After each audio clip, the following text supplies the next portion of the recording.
बिस्मिल्लाहिर्रहमानिर्रहीम। वो किस कदर ज़बरदस्त तूफ़ान था जिसने दुनिया की बुलंद इमारतों को सफ़ाई हस्ती से पल भर में मिटा दिया। बड़े बड़े पहाड़ और बेयाबान जंगल पानी की मौजों के सामने टिक ना सके। दुनिया की तमाम मखलूक, इंसान और चरिंद परिंद इस तूफ़ान में तबाह हो रहे थे। सिर्फ पानी की इन ख़तरनाक मौजों पर तैरती हुई एक कश्ती ही जान बचाने का वाहिद सहारा थी। इस कश्ती में वो कौन सी मखलूक खुदा सवार थी जो बच निकलने में कामयाब हुई और बाद अज़ां इसने नस्ल इंसानी और हैवानी को बका बख्शी। नाज़रीन, किन वजूहात की बिना पर यह तूफ़ान आया जिसने रूए ज़मीन को तहस नहस करके रख दिया। इस वीडियो में हम आज से 5000 साल कबल नाजिल होने वाले इज़ाब इलाही के बारे में जानेंगे, जिसे तूफ़ान नूह के नाम से याद किया जाता है।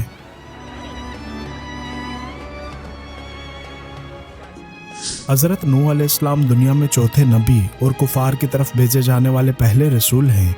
तूफ़ान के बाद चूँकि आप अलैहिस्सलाम से नस्ल इंसानी चली, इसलिए आदम सानी कहलाते हैं। हज़रत अदरीस अलैहिस्सलाम के आसमानों पर उठाए जाने के बाद रफ्ता रफ्ता बुत परस्ती की वबा आम हो गई। कुफ्र व ज़िल्लत के अंधेरों में गिरे हुए लोगों की हिदायत व रहनुमाई के लिए अल्लाह ताला ने हज़रत नूह अलैहिस्सलाम को रसूल बनाकर भेजा और ये हुक्म दिया कि वो अपनी कौम को अज़ाब इलाही से डराएं कि अगर वो लोग ईमान न लाए तो उन पर दुनिया में भी खौफनाक अजाब आएगा और आखिरत में भी दर्दनाक अजाब का शिकार होंगे। हज़रत नूह अलैहिस्सलाम अपनी कौम में 950 साल रहे। इस पूरी मुद्दत में इन्होंने कौम को तौहीद और ईमान की दावत देने का अमल जारी रखा और इनकी तरफ से पहुंचने वाली सख्तियों और अज़ाओं पर सब्र किया। अरसा दराज तक कौम को नसीहत करने के बावजूद सिर्फ 80 अफराद ने ईमान कबूल किया और जब कौम अपनी हरकतों से बाज ना आई और ईमान लाने के बजाय कुफर पर अड़ी रही तो अल्लाह ताला ने हज़रत नूह अलैहिस्सलाम की तरफ वही भेजी कि आपकी कौम के जिन लोगों से ईमान कबूल करने की तवक्को थी वो तो ईमान कबूल कर चुके हैं। इनके अलावा जो लोग अपने कुफर पर कायम हैं वो अब किसी सूरत ईमान कबूल ना करेंगे। लिहाजा इस तवील मुद्दत के दौरान कुफार की तरफ से आपको जिस तकजीब, इस्तेज़ा और अजियत का सामना हुआ, इस पर गम ना करो। इन कुफार के करतूत ख़त्म हो गए और अब इनसे इंतकाम लेने का वक्त आ गया है। नाज़रीन, कुफार पर अजाब क्योंकि कई तरीक़ों से आ सकता था, इसलिए अल्लाह ताला ने हज़रत नूह अलैहिस्सलाम को बता दिया कि वो अजाब डुबो दिए जाने की सूरत में होगा और डूबने से निजात की सूरत सिर्फ कश्ती के ज़रिए मुमकिन थी। अल्लाह ताला ने हज़रत नूह अलैहिस्सलाम को कश्ती तैयार करने का हुक्म दिया। हज़रत नूह अलैहिस्सलाम ने अल्लाह ताला के हुक्म से साज के दरख्त बोए। 20 साल बाद ये दरख्त तैयार हुए। इस अरसे में मुतलकन कोई बच्चा पैदा न हुआ। इससे पहले जो बच्चे पैदा हो चुके थे वो बालिग हो गए। आप अलैहिस्सलाम कश्ती बनाते रहे और इनकी कौम के सरदारों में से जब कभी कोई इनके पास से गुजरता तो इनका मजाक उड़ाता और कहता कि ऐ नूह, क्या कर रहे हो? आप अलैहिस्सलाम फरमाते, मैं ऐसा मकान बना रहा हूँ जो पानी पर चले। ये सुनकर वो हंसते क्योंकि आप अलैहिस्सलाम कश्ती जंगल में बना रहे थे जहाँ दूर दूर तक पानी ना था, और वो लोग मजाक के तौर पर यह भी कहते कि पहले तो आप नबी थे, अब बढ़ई हो गए। ये कश्ती 2 साल में तैयार हुई। इसकी लंबाई 300 गज, चौड़ाई 50 गज और ऊंचाई 30 गज थी। इस कश्ती में 3 दर्जे बनाए गए थे। नीचे वाले दर्जे में जंगली जानवर, दरिंदे और हशरातुल अर्ज़ थे। दरमियानी दर्जे में चौपाए वगैरह और ऊपर वाले दर्जे में खुद हज़रत नूह अलैहिस्सलाम, आपके साथी और हज़रत आदम अलैहिस्सलाम का जस्ते मुबारक जो औरतों और मर्दों के दरमियान हाइल था, और खाने वगैरह का सामान था। परिंदे भी ऊपर वाले दर्जे में ही थे। हज़रत नूह अलैहिस्सलाम कश्ती बनाने में मसरूफ़ रहे, यहाँ तक कि इनकी कौम पर अजाब नाजिल होने और इनकी हलाकत का वक्त आन पहुँचा। अल्लाह ताला ने हज़रत नूह अलैहिस्सलाम को 3 तरह की चीज़ें कश्ती में सवार करने का हुक्म इरशाद फरमाया। नंबर 1, हर जिन्स में से नर और मादा का एक एक जोड़ा। हज़रत नूह अलैहिस्सलाम ने अपने साथ इन तमाम जानवरों का एक एक जोड़ा कश्ती में सवार कर लिया जो बच्चे जनते हों या अंडे देते हों। नंबर 2, हज़रत नूह अलैहिस्सलाम के अहले खाना, ये कुल 7 अफराद थे। हज़रत नूह अलैहिस्सलाम, इनके 3 बेटे और इन तीनों की बीवियाँ। नंबर 3, वो लोग जो हज़रत नूह अलैहिस्सलाम पर ईमान लाए, ये कुल 80 अफराद थे। अजाब की मज़कूरा अलामत और कश्ती में सवारी का जिक्र सूरह हूद में यूँ आया है। तर्जुमा, यहाँ तक कि जब हमारा हुक्म आ गया और तनूर उबलने लगा तो हमने फरमाया हर जिन्स में से नर और मादा का एक एक जोड़ा, और जिन पर अजाब की बात पहले तय हो चुकी है इनके सिवा अपने घर वालों को और अहले ईमान को कश्ती में सवार कर लो। और इनके साथ थोड़े लोग ही ईमान लाए थे। नाजरीन, ये बात काबिल ज़िक्र है कि हज़रत नूह अलैहिस्सलाम की बीवी वाइला जो ईमान न लाई थी, اور آپ علیہ السلام کا بیٹا کنعان، اللہ تعالیٰ نے ان کی ہلاکت کا بھی فیصلہ فرما دیا۔ ہر جنس میں سے نر اور مادہ کا ایک ایک جوڑا کشتی میں سوار کرنے کے بعد حضرت نوح علیہ السلام نے اہل ایمان سے فرمایا، تم اس کشتی میں یہ کہتے ہوئے سوار ہو جاؤ کہ کشتی کا چلنا اور ٹھہرنا اللہ ہی کے نام پر ہے، بے شک میرا رب بخشنے والا اور مہربان ہے۔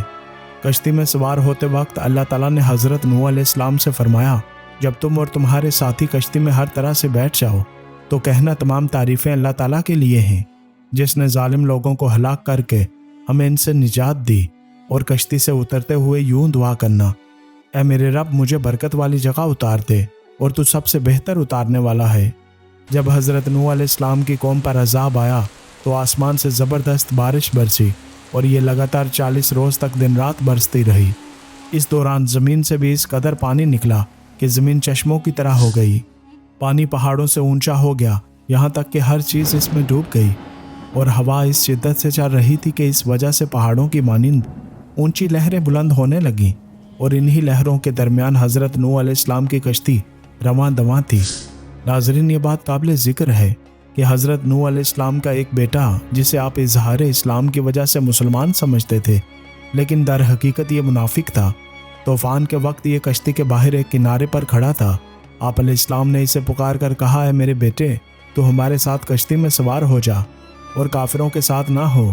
حضرت نوح علیہ السلام کی پکار سن کر اس نے کشتی میں سوار ہونے کے بجائے یہ جواب دیا کہ میں ابھی کسی پہاڑ کی پناہ لے لوں گا جو مجھے پانی سے بچا لے گا۔ حضرت نوح علیہ السلام نے اس سے فرمایا، آج کے دن عذاب الہی سے کوئی بچانے والا نہیں، صرف وہی ڈوبنے سے بچ سکتا ہے جس پر اللہ تعالیٰ رحم فرما دے۔ پھر حضرت نوح علیہ السلام اور ان کے بیٹے کے درمیان ایک لہر بلند ہوئی، اور آپ علیہ السلام کا بیٹا اس میں ڈوب کر اپنے انجام کو پہنچا۔ لہر حائل ہوتے ہوئے حضرت نوح علیہ السلام نے بیٹے کی نجات طلب کرتے ہوئے بارگاہ الہی میں دعا کی، اے میرے رب، میرا بیٹا بھی تو میرے گھر والوں میں سے ہے، اور تو نے مجھ سے میری اور میرے گھر والوں کی نجات کا وعدہ فرمایا ہے۔ بے شک تیرا وعدہ سچا ہے، اور اس وعدے کے پورا ہونے میں کوئی شک نہیں۔ بے شک تو سب حاکموں سے بڑھ کر جاننے والا اور سب سے زیادہ عدل فرمانے والا ہے۔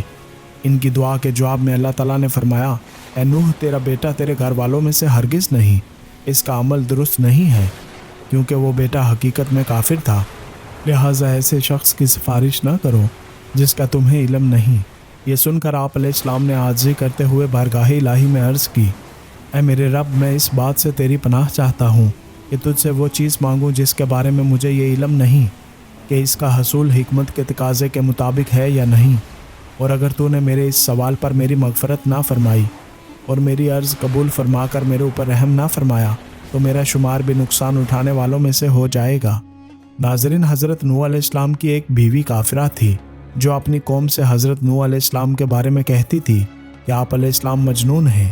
یہ بھی اسی طوفان میں غرق ہو گئی، اور اسے اللہ تعالیٰ نے لوگوں کے لیے ایک عبرتناک مثال بنا دیا، اور وہ یہ کہ حضرت نوح علیہ السلام جیسے اللہ تعالیٰ کے مقرب بندے کے نکاح میں ہونے کے باوجود جب اس نے دین کے معاملے میں ان کے ساتھ خیانت اور ایمان کے بجائے کفر کو اختیار کیا تو آپ علیہ السلام سے رشتہ داری اس کے کوئی کام نہ آئی۔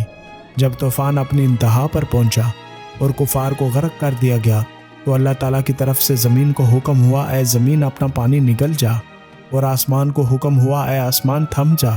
اس کے بعد زمین خشک کر دی گئی۔ یوں حضرت نوح علیہ السلام کی کافر قوم مکمل طور پر ہلاک ہو گئی، جبکہ حضرت نوح علیہ السلام کی کشتی 6 مہینے زمین پر گم کر موصل یا شام کی حدود میں واقع جودی پہاڑ پر ٹھہر گئی۔ اللہ تعالیٰ نے اس کشتی کو عراق کے ایک علاقے جزیرہ کی سرزمین میں اور بعض مفسرین کے نزدیک جودی پہاڑ پر مدتوں باقی رکھا، یہاں تک کہ امت کے پہلے لوگوں نے بھی اس کشتی کو دیکھا۔